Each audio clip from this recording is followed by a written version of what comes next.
Ako nagwa-warning lang sa'yo. Hindi ako nagwa-warning na para pantakot. Nagwa-warning ako para gawin ko. Yun ang totoo. Wala na yung pantakot. Alam ko hindi kayo matakot. May baril kayo, mag-hold up kayo, mag-kidnap kayo, patayin pa ninyo.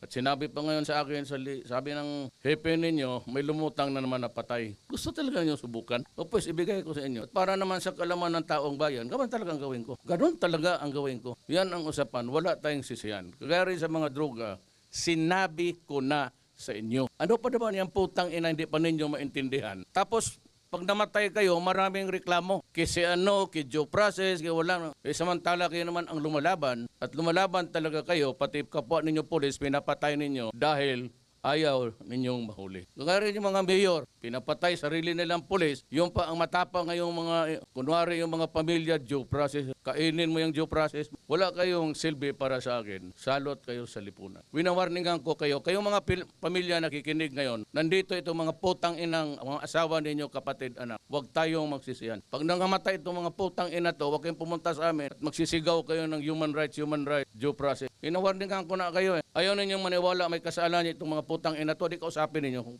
ano ang totoo. Wala pag hindi ko gawin, inutil itong Pilipinas. Pati kayo sumasali. Kayo nga nang inaasahan ko.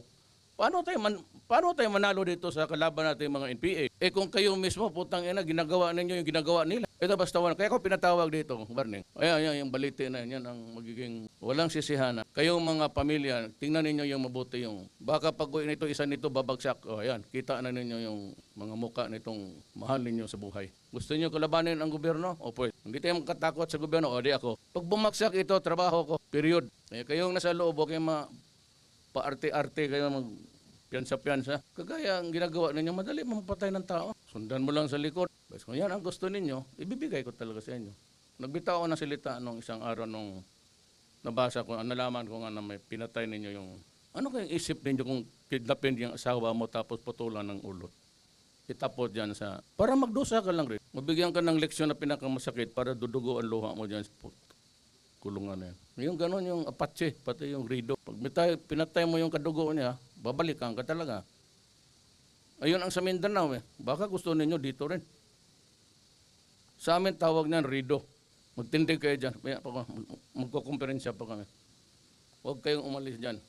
Gutumin kayo, punutin. Pag hindi, papatila ko sa inyo lahat yung